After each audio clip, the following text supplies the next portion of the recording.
ada tafsir akan itu. Berarti tidak main-main, Bapak Ibu, ya, tidak main-main. Ketika ada ayat yang menyebut ya ayyuhalladzina amanu, itu adalah sapaan dari Allah yang harus membekas pada diri orang beriman. Namanya orang yang dekat dengan Allah, orang beriman itu berarti Allah cinta gitu. Nah, kemudian ya ayyuhalladzina amanu, hai orang-orang yang beriman, itu digunakan sebanyak 89 kali, 89 kali, Pak. Berarti konteks ayat ya ayyuhalladzina amanu itu jumlahnya di Al-Qur'an berapa? 89 kali. Kapan ngitungnya? 89 kali ya. Ya, di mana saja? Ya, nggak tahu ini. Ya kalau ingin tahu ya memang ya harus khatam ya. Panjenengan misalkan kepingin bulan Ramadan itu khatam 2 kali. Nah, ketika nanti membaca ya ayyuhalladzina amanu, oh ditulis siji. Engko ketemu meneh pas tilawah membaca Al-Qur'an loro. Oh nang kene. Itu bisa jadi. Bisa jadi, Pak. Namanya penasaran ya. Ini di dalam Al-Qur'an dan 11 kali diantaranya dalam surat Al-Baqarah. Wah, disebutkan enggak? 11 kali itu di Al-Baqarah saja. Sisanya itu di surat yang lain. Nah, seruan itu Bapak Ibu, itu menunjukkan bahwa isi pesan yang disampaikan itu berupa ketentuan hukum syariat yang khusus ditujukan kepada orang yang beriman. Bisa dipahami, Pak? Syariat khusus bagi orang yang beriman. Ketentuan hukum syariat yang khusus ditujukan kepada orang yang beriman. Dan itu juga menunjukkan peralihan kepada tema baru yang belum disebutkan sebelumnya. Nah, Bapak Ibu yang dirahmati oleh Allah Subhanahu wa taala, pada ayat ini juga ada beberapa ayat hukum yang disampaikan adalah mengenai kewajiban. Di situ ada tulisan kutiba. Aslinya itu kataba itu nulis ya gitu. Ya, kataba nulis. Kenapa kok kutiba ditulis gitu? Loh kok diartikan diwajibkan gitu? Dari mana itu? Ya. Kataba yaktubu.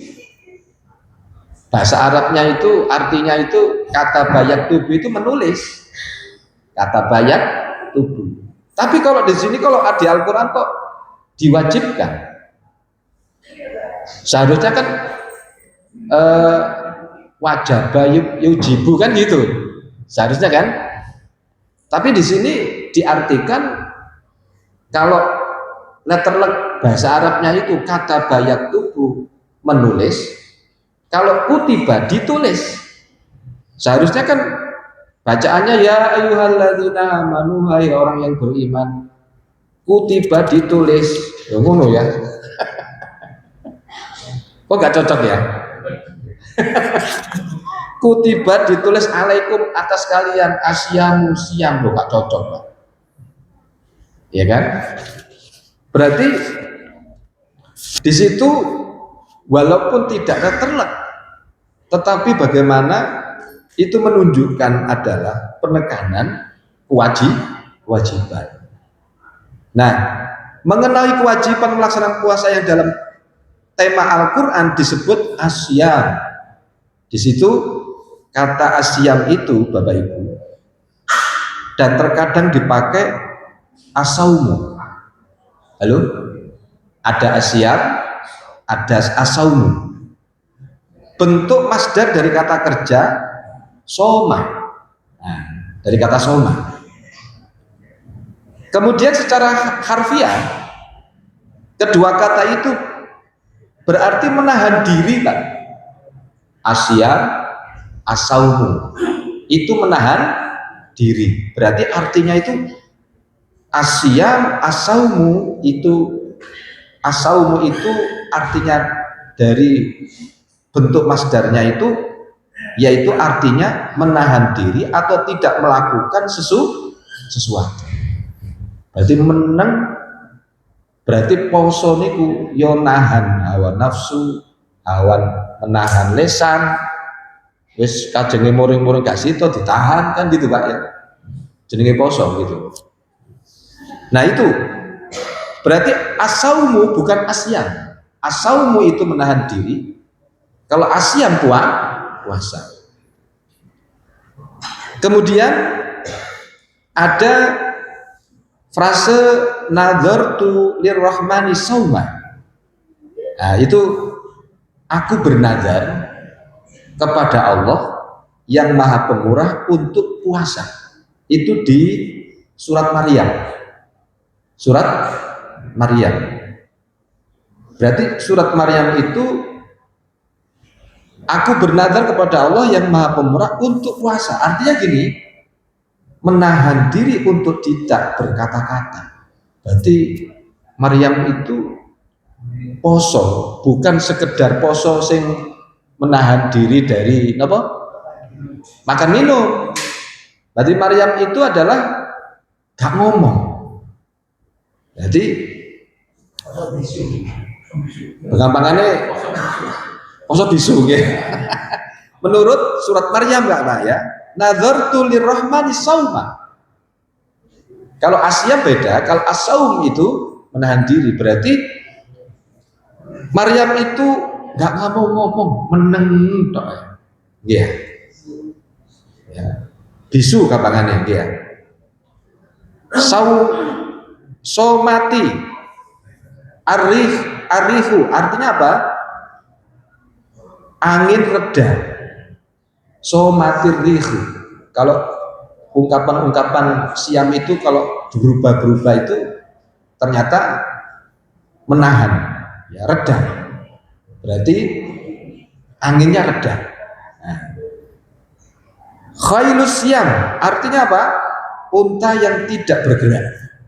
Khailus siam.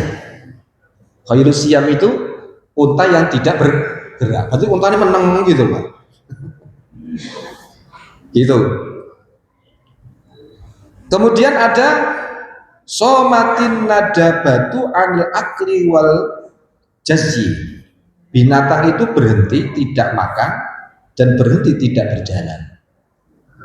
Nah, dalam pengertian terminologi syariat puasa itu adalah tidak makan, tidak minum, dan tidak berhubungan suami istri, serta tidak melakukan hal yang lain yang membatalkan puasa sejak terbitnya fajar hingga terbenamnya matahari dengan niat melaksanakan perintah Allah dan mendekatkan diri kepada Allah Subhanahu wa ta'ala. Berarti menurut istilah tadi itu. Berarti kalau kita kepingin puasa ya seperti ini tadi Pak. Bukan sekedar menahan minum, ya tidak makan, tidak minum, tidak berhubungan suami istri, tidak melakukan hal yang lain yang membatalkan puasa. Ya. Membatalkan puasa itu muring-muring. Halo? Nah, poso niku jenengan mbok digarai nopo? Jenengan niku bentak-bentak. Bisa membatalkan puasa. Yang lain juga banyak. Melihat sesuatu yang tidak harus dilihat gitu. Lah itu kan juga menahan kan, Bu? Menahan. Bukan menahan minum, makan, tetapi bagaimana yang bisa membatalkan puasa. Dengan niat apa, Pak? Dengan niat perintah Allah Subhanahu wa ta'ala. Nah, perlu dicatat Bapak Ibu bahwa Al-Qur'an kata asyam selalu digunakan untuk pengertian terminologi syariat. Ya. Di antaranya di surat apa? Surat Al-Baqarah 183, 187, 196, An-Nisa, banyak Pak. Adapun kata saum, nah saum tok ini saum. Tadi itu dipakai untuk menunjukkan arti diam, ya, tidak berbicara. Di surat Maryam juga. Nah, Bapak Ibu yang dirahmati oleh Allah Subhanahu wa taala, puasa yang pelaksanaannya pada bulan Ramadan sebagaimana akan dijelaskan menjadi salah satu rukun Islam yang kelima. Di dalam hadis Nabi itu Ani bin Umar radhiyallahu anhuma qala Rasulullah sallallahu alaihi wasallam bunyal Islam. Islam itu dibangun itu ala khamsin, atas 5 perkara. Yang pertama apa Pak? Syahadati alla ilaha illallah wa anna muhammadar rasulullah wa iqamis shalah wa ita'iz zakah wa haji wa saumi ramadhana. Ramadannya itu nomor 5. Nomor 5. Nah, ayat ini menunjukkan, menegaskan Bapak Ibu bahwa puasa itu juga diwajibkan di kalangan orang yang sebelum Islam. Sebelum Islam. Nah, kita masuk kepada bagaimana puasa itu berkah Bapak Ibu. Coba Bapak Ibu kepingin puasa kita berkah? Nah, kepingin. Apa itu yang dimaksud berkah? Berkah itu menurut bahasa itu adalah al-barokatu, berasal dari kata barokah, tetap, gampangannya tetap, bahasanya barokah itu tetap, menetap, atribut. Ada yang mengatakan barokah itu bertambah, ada yang mengatakan berkembang, ya. Nah, berkembang itu bisa jadi hartanya tidak berkembang tapi dia itu menikmati walaupun sedikit tapi namanya itu sedikit tapi terus menerus, itu apa namanya? Napa jenenge istilahnya? Walaupun sedikit tapi terus menerus. Ajeg nggih. Ada istilah tulisan di apa itu, di tulisan di apa itu? Lumintu, bener. Alhamdulillah. Maksud saya gitu tadi tuh. Berarti ada yang mengatakan berkah itu tidak banyak, tetapi sedikit, tapi lumintu. Nah, ada yang banyak, lumintu. Banyak, tapi kan nggak berarti terus menerus gitu, ya. Tapi ada yang diberi rezeki oleh Allah Subhanahu Wa Taala, tapi tidak bisa menikmati hatinya. Ada itu Pak. Setiap hari digerojok materi, tapi hidupnya nggak tenang. Itu namanya gak berkah itu. Maka di sini para ulama menjelaskan berkah itu tetapnya kebaikan. Berarti orang itu hidupnya itu selalu berbuat baik selalu. Tetapnya kebaikan ilahi pada sesuatu yang bertambahnya manfaat darinya. Berarti dari dirinya itu bisa melakukan sesuatu yang bisa bermanfaat kepada orang lain. Itu berkah itu. Kalau di dalam Al-Quran itu wahadza kitabun anzalnahu mubarakun. Wahadza, dan ini kitabun, kitab, anzalna kami turunkan yaitu kitab mubarakun, penuh berkah. Apa yang dimaksud?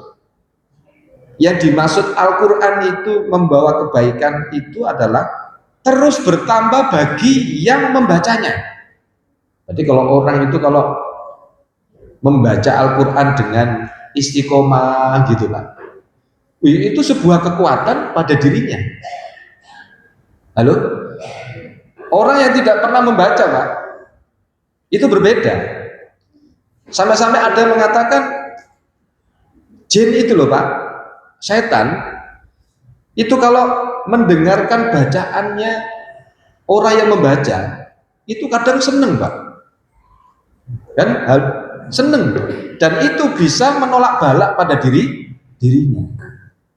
Ini Allah alam bisawab, itu maunah ya, orang yang selalu istiqomah membaca Al-Quran, wis pokoknya satu hari itu dia itu satu lembar saja, itu istiqomah gitu. Atau dia satu hari itu kadang satu juz, wis pokoknya wajib gitu. Jadi setiap hari itu membaca, pokoknya itu belum memahami Pak, baca tok itu, baca tok itu. Nah, orang yang membaca bukan sekedar membaca, memahaminya. Ketika memahaminya dan diamalkannya, maka itu adalah berkah. Rasulullah pernah bersabda, "Atakum Ramadhana syahrun mubarakun." Telah datang kepada kalian Ramadan itu bulan yang penuh berkah. Nah itu. Apa yang dimaksud hadis ini? Hadis ini memberikan kabar gembira Bapak Ibu. Ramadan itu disebut bulan berkah itu karena apa? Di dalamnya pahala dilipat gandakan. Wis pokoknya setiap perbuatan orang yang di bulan Ramadan itu, sekali ngomong apik, kemudian kalau dia berbuat perbuatan yang baik, pahala itu ganjaran. Terus langkah kita dari rumahnya Pak Tinggal itu sampai ke sini, kalau dihitung jenengan, kalau melangkah jalan dari rumah jenengan Jabon ke sini jalan, dihitung setiap langkah luar biasa. Oh saya bu ya.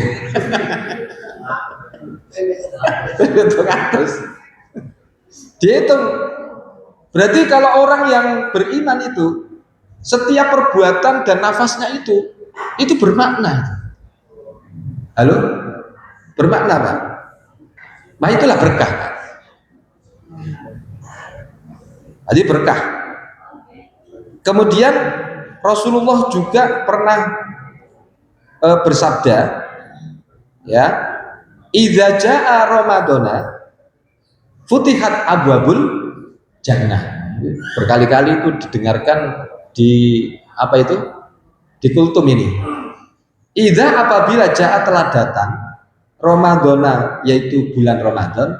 Kalau di hadis ada Ramadannya. Kalau di ayat tidak ada. Tulisan Ramadan tidak ada. Cuma asyam gitu aja. Nah, Ramadan itu futihat abwabul jannah, pintu surga dibuka. Wa ghuliqati abwabun nari, pintu neraka ditutup. Ini hadis riwayat Bukhari dan Muslim. Maka orang yang beriman menyebut Ramadan dengan rasa senang. Halo? Orang itu kalau masuk Ramadan senang Pak, senang, bergembira, bukan mengeluh, dengan harap, bukan berat hati, maka nilainya itu pahalanya luar biasa, dilipat gandakan. Jadi berkah itu artinya kebaikan yang banyak, kemudian terus bertambah, membawa manfaat dunia dan akhirat. Namun keberkahan itu tidak otomatis didapatkan, ia sangat terkait dengan apa? Kondisi hati. Gitu Pak. Kondisi hati ini gak lurus ya, gak bersih ya, gak berkah gitu. Kan gitu. Secara istilah Pak, ilmiah, secara ilmiah, apa yang dimaksud berkah? Berkah waktu, misalkan di dalam Ramadan itu nilai amal itu dilipat gandakan. Coba di surat Al-Qadar, in lailatul qadri khairun min alfi syahrin, itu bukti bahwasanya dilipat gandakan itu. Lailatul Qadar itu lebih baik daripada 1000 bulan. Secara otomatis 1000 itu Pak, 1000 bulan itu dihitung berapa? 83 tahun lebih, 4 bulan ya. Ada yang mengatakan 83 tahun lebih 4 bulan. Tapi kebanyakan 83 tahun. Ditulis atau lebih gitu. Umur jenengan sampai 83? Oh insya Allah, kok yakin teman-teman ya? Optimis ya. Iya. Karena umurnya umat Nabi Muhammad itu antara 60 sampai 70, Pak. Di dalam sebuah hadis itu. Makanya umurnya umat Nabi Muhammad itu pendek, maka diberi keutamaan bulan Ramadan itu. Kalau dulu sebelumnya umatnya Nabi Muhammad itu umurnya itu panjang-panjang, Pak. Terus posone niku ana keutamaan cuma 3 hari diwalik saiki. Sekarang umurnya Nabi Muhammad itu antara 60 sampai 70. Kalau melebihi 70 jarang, Pak. Jarang. Bonus ya. Alhamdulillah sing umur sakniki niku wonten sing umur sakniki 70 lebih sakniki. Alhamdulillah 70. 70 berapa? 72. Sehat nih, Pak. Iya. Menemui Ramadan berapa kali berarti?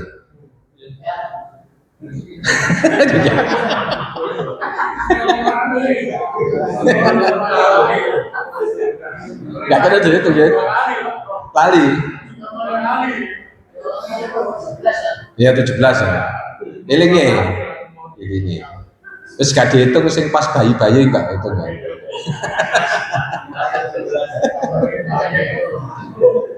Makanya kalau orang yaitu kalau merasakan apa kenikmatan karunia bertemu Ramadan itu merupakan bentuk keberkahan yang sangat luar biasa. Artinya gini, Pak, satu malam di bulan Ramadan bisa melampaui ibadah seumur hidup. Ya, ini bentuk apa? Satu, keberkahan waktu. Waktu yang sama 24 jam tapi nilai pahalanya tidak sama. Jadi nilainya tidak sama. Nah, itu yang dimaksud keberkahan tentang waktu. Berkah pengampunan dosa, Pak. Nah, kalau orang itu di bulan Ramadan berkahnya apa? Yaitu pengampunan dosa. Rasulullah pernah bersabda, barang siapa yang berpuasa Ramadan itu karena iman dan mengharap pahala, diampuni dosa-dosanya. Nah, pertanyaannya, ketika hadis itu dibaca, itu ada yang yakin, ada yang tidak yakin gitu. Jadi kan yakin enggak, Pak? Nah, alhamdulillah. Al-Basit itu luar biasa jamaahnya. Lah gak yakin jenengan lapo poso, kan ngono kan. Man soma Ramadana imanan wahtisaban ghufira lahu ma taqaddama min dzambi. Barang siapa yang berpuasa Ramadan karena iman dan mengharap pahala, diampuni, diampuni. Ghufira lahu, ghufira itu diampuni, lahu baginya. Ghufira lahu min dzambi, dari dosa-dosanya. Hadis riwayat Bukhari Muslim. Ini menunjukkan bahwasanya Ramadan itu adalah bulan pembersih spiritual. Jadi dosa-dosa yang pernah kita lakukan, mau itu nyakiti orang lain dengan lesannya, mau itu jupuk nopo tanah sing duduk hae iku dijupuk digaris ret iku kan enten ya. Enten nggih? Enten. Oh gurung wis ana batasane iku lho. Mung kudu digeser kan. Digeser. Kalau itu tidak diselesaikan di dunia, Pak, nanti di akhir tadi ditanya itu. Walaupun itu sedikit gitu ya. Iya. Karena saya itu mengetahui langsung sawah itu loh, Pak. Sawah gone pondok niku lho, Pak. Kan ditanduri. Lho kene anune lho geser-geser ngene. Macule iku lho, Pak. Lah ngale. Loh, kok kayak mencong gitu ya, Buna. Ya coro balik lagi opo iki. Yes, memang harus diingatkan Pak, yang sebelahnya itu. Pak ini loh, jenengan gak lurus patokane iki. Kok geser-geser ini itu loh. Ini loh nek nyadari itu alhamdulillah. Nanti gak nyadari ini ku ngamuk geger. Loh ini kan dosa Pak. Ini kan dosa. Maka di bulan Ramadan itu harus menyadari mohon ampun kepada Allah Subhanahu wa taala. Nah, Ramadan itu memang bulan pembersih spiritual massal. Secara teologis, pengampunan dosa itu berarti apa? Penghalang rahmat diangkat, hidup menjadi lebih lapang. Jadi uripe niku tenang kan gitu Pak ya. Iya. Tenang, adem, ayem gitu loh. Coba Bapak Ibu, kita ini kalau di bulan Ramadan itu masih ada mengganjal hati dengan orang yang pernah kita marahi, atau kita itu pernah mendapatkan sakit hati, itu enggak termaafkan, itu rasanya saya kalau puasa Ramadan itu rasanya gimana Pak? Secara spiritual hati itu gimana Pak? Cek ono ganjalan Pak ya? Iya. Makanya kalau nggak layak, kalau orang itu masih ada rasa hati, kemudian minta ampunan kepada Allah Subhanahu Wa Taala, tidak diampuni, ya, tidak diampuni. Ya. Makanya kan di beberapa penjelasan itu, supaya kita itu membersihkan hati kita, tazkiyatun nufus. Berarti hati itu harus bersih Pak ya. Bagaimana caranya untuk supaya hati kita bersih Pak? Hati supaya bersih Pak, halo? Nah, supaya bersih itu ya memang harus memaafkan. Harus apa? Memaafkan. Di dalam tanda hati yang bersih di bulan Ramadan itu, satu, mudah memaafkan. Jangan biarkan Ramadan berlalu sementara kita masih menyimpan apa? Dendam, sakit hati. Tadi membersihkan hati dari dendam itu, dari iri, kemudian kebencian, sehingga Rasulullah pernah bersabda gini, tuftahu abwabul jannati kula yaumal isnain wa khamis. Pintu surga itu dibuka setiap hari Senin dan hari Kamis. Fayughfaru likulli abdin la yusyriku billahi syai'an. Nah, syaratnya itu. Maka diampuni setiap hamba yang tidak mempersekutukan Allah. Kalau dia itu nggak menyekutukan Allah, Pak, diampuni. Nah, ini kan syaratnya itu. La yusyriku billahi syai'an. Diampuni setiap hamba yang tidak mempersekutukan Allah dengan suatu apapun, kecuali seseorang yang antara dirinya dan saudaranya itu terdapat permusuhan. Jadi ono permusuhan di antara saudara itu, ono dendam gitu. Maka Nabi Muhammad SAW itu mengatakan, illa rajulan kanat bainahu wa bainahu akhi syaikhon. Tangguhkanlah, lalu dikatakan apa? Tangguhkanlah pengampunan bagi kedua orang ini sampai mereka berdamai. Nah, coba kalau di bulan Ramadan jenengan moco Allahumma innaka afuwun tuhibbul afwa fa'fu anni, wis gak ono apa-apa deh Pak. Berarti gak ada nilainya. Ucapan ini gak ada nilainya. Walaupun kita ini mengucap berkali-kali Allahumma innaka afuwun tuhibbul afwa fa'fu anni, tapi masih ada di antara saudara dan kita itu masih ada dendam. Ini hadis riwayat Muslim, ya. Tangguhkanlah dia, tangguhkanlah.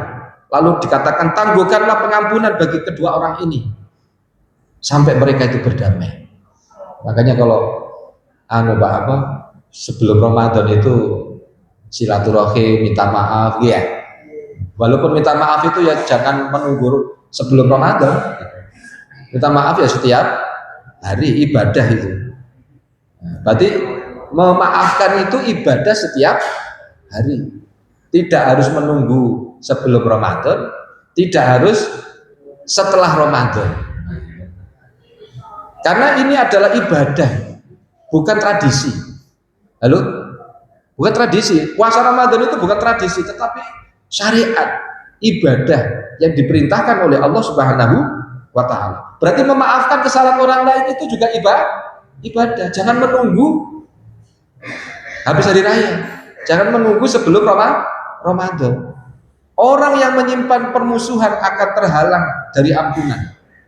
Maka sebelum Ramadan memang seharusnya saling memaafkan.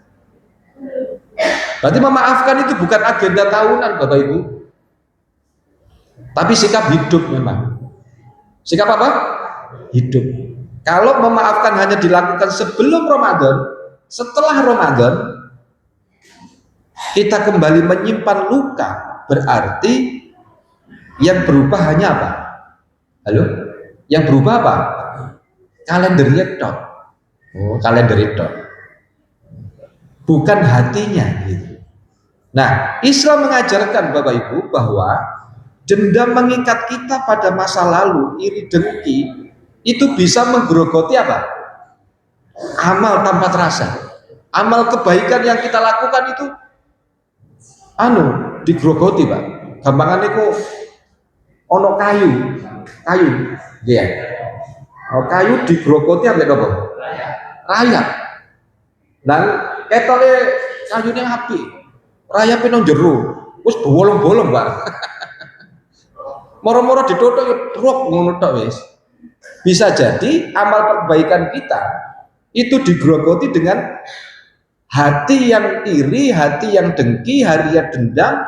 Kalau kita tidak lepas itu, maka ketenangan hidup kita itu terkengkang gitu. Marah ya, yang dipelihara, marah kok dipelihara ya. Kalau marah itu dipelihara, menutup pintu hikmah. Orang itu tidak akan merasa ada hikmahnya hidupnya itu. Nah, Bapak Ibu yang dirahmati oleh Allah Subhanahu wa taala, karena itu Rasulullah tidak mengajarkan memaafkan musiman, gitu Pak ya. Memaafkan itu bukan musiman, tetapi membersihkan hati itu setiap saat, setiap hari. Kalau jenengan punya salah, Bu, jenengan ketutuk tangane, ketutuk atine, terus aku ngamputun si kadang nggih. Pokoknya bendino kan gitu. Itu kalau dengan orang lain. Kalau dengan Allah Subhanahu wa taala, setiap hari kita bersihkan secara spiritual di dalam sholat. Habis sholat kan astagfirullah, ono yang nambahi al-azim. Kan hadisnya itu astagfirullah Pak, astagfirullah kan gitu. Nah, tapi ditambahi al-azim ya boleh-boleh saja. Kalau hadisnya itu ya astagfirullah 3 kali. Allahumma antas salam wa minkas salam tabarakta ya dzal jalali. Berarti hafal jenengan sudah.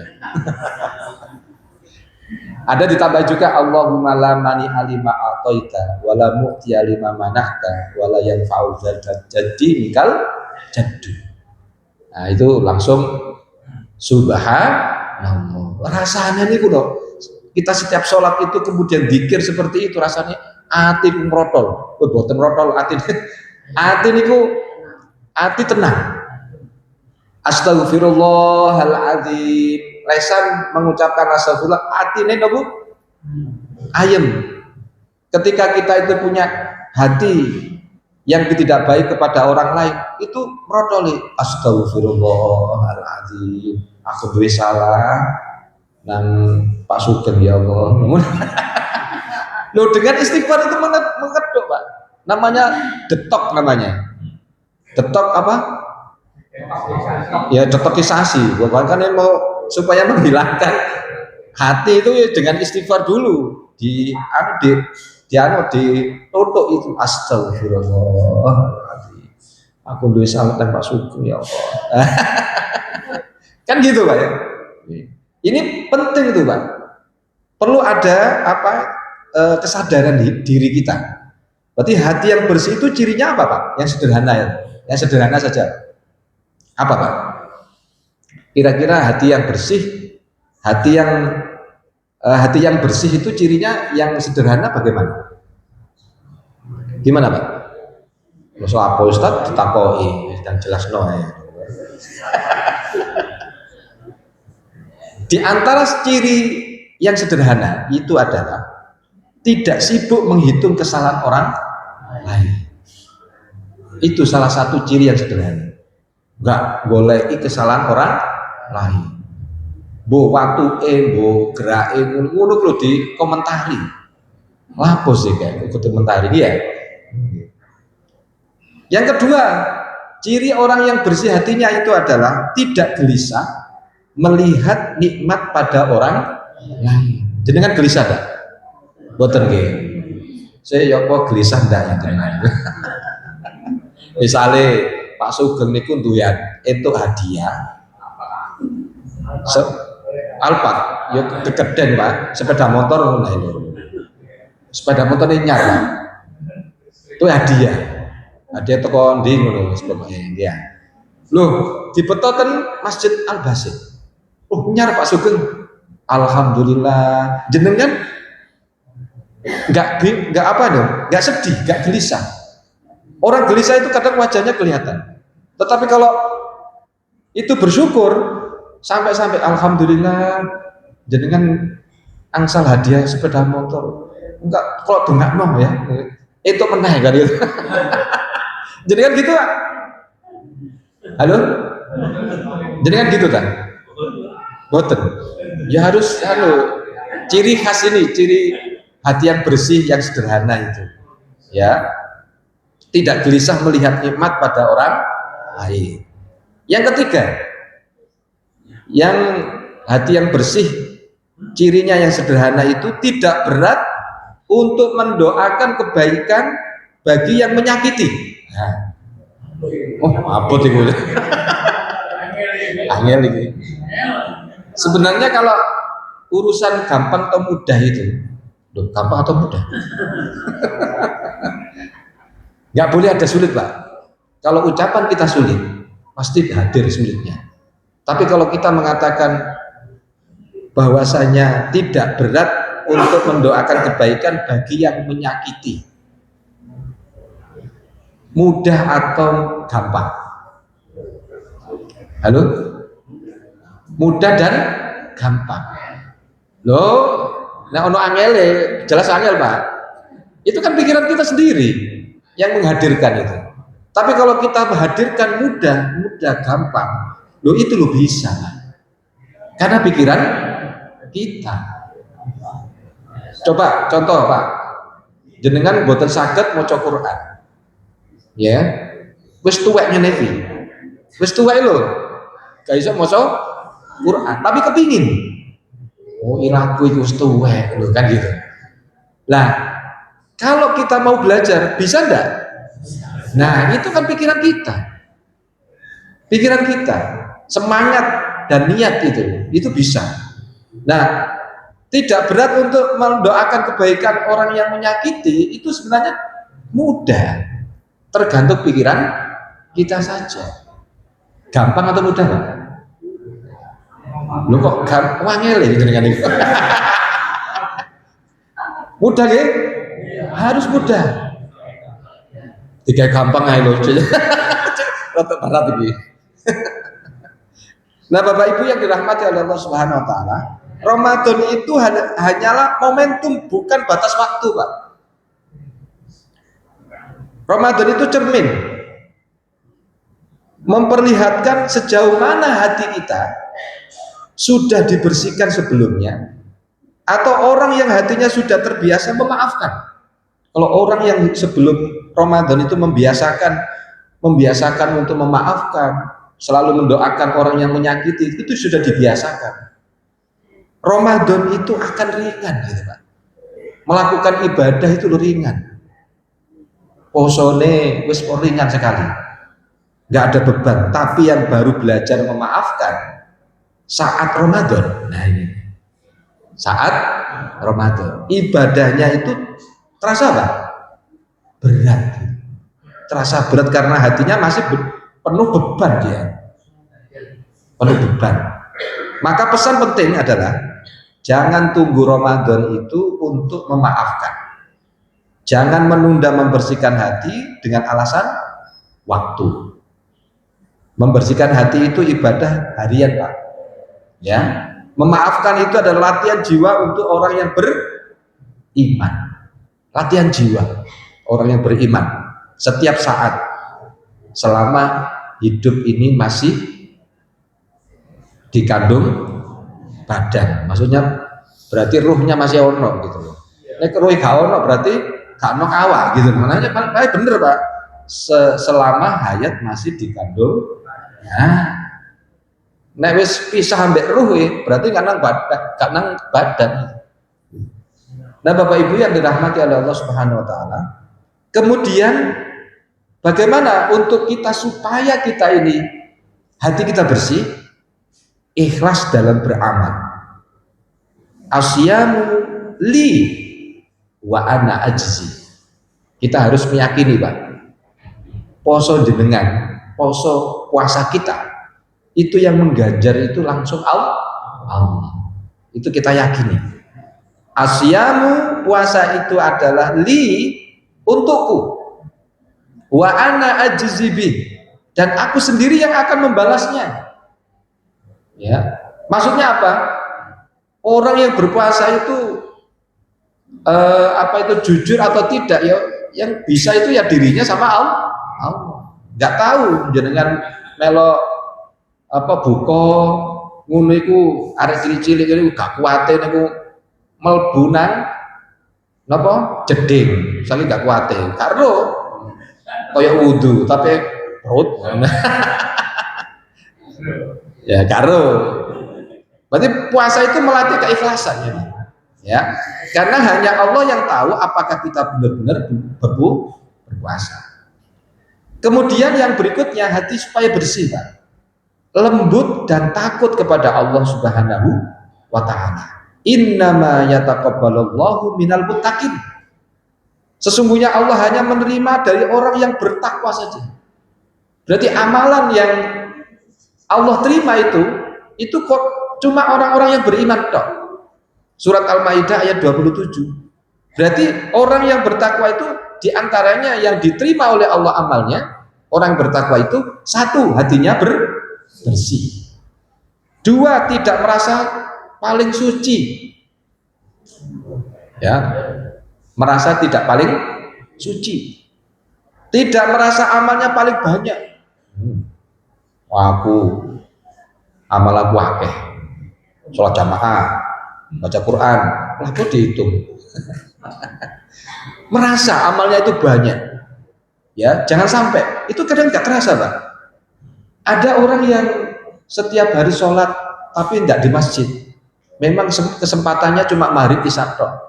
Tapi ketika kita ini bisa istiqomah setiap 5 waktu ke masjid, ada rasa paling suci. Aku iso jamaah, awakmu gak iso jamaah. Nah, itu kan merasa. Sudah, Pak? Oh, belum. Ya. Oh, aku perlu dikit ngono lah. Ya.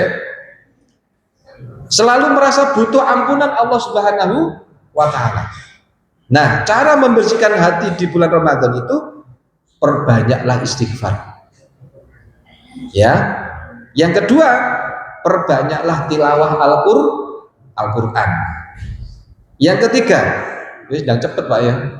Jam itu boleh bener lagi, makanya kalau cepet. Yang ketiga, bagaimana cara membersihkan hati kita? Tinggalkan dendam dan hasad. Sehingga Rasulullah pernah bersabda, jangan kalian saling membenci, saling dengki. Kalau ada rasa dengki Pak, coba baca surat Al-Falaq. Untuk menghidupkan detok hati kita, baca surat Al-Falaq. Surat Al-Falaq itu dari situ kan wa min syarri hasidin idza hasad. Dari ucapan wa min syarri hasidin idza hasad itu ketika kita baca itu sama dengan berdoa. Diulang-ulang terus. Wa min syarri hasidin idza hasad. Wa min syarri hasidin idza hasad. Maka tinggalkanlah dendam, hasad. Ramadan itu bukan hanya menahan lapar, tapi juga menahan kebencian. Yang keempat, perbanyaklah doa memohon hati yang bersih, hati yang bersih. Ya, contohnya apa? Allahumma inni as'aluka qalban saliman. Ya Allah, aku memohon kepadamu hati yang bersih. Kalau nggak bisa bahasa Arab ya bahasa Indonesia ngomong. Nggak bisa bahasa Indonesia bahasa Jawa. Kalau nggak bisa bahasa Jawa bahasa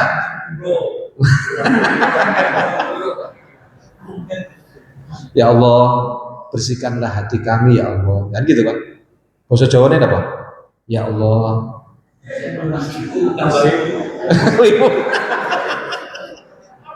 Iya, jadi kan kok kertas mawon gitu, tambah ibu. Di dalam Al-Quran itu ada surat Al-Asyura 88-89. Yauma la yanfa'u malun wala banun illa man atallahu biqalbin salim. Pada hari ketika harta dan anak-anak tidak akan bermanfaat kecuali yang datang kepada Allah dengan hati yang bersih.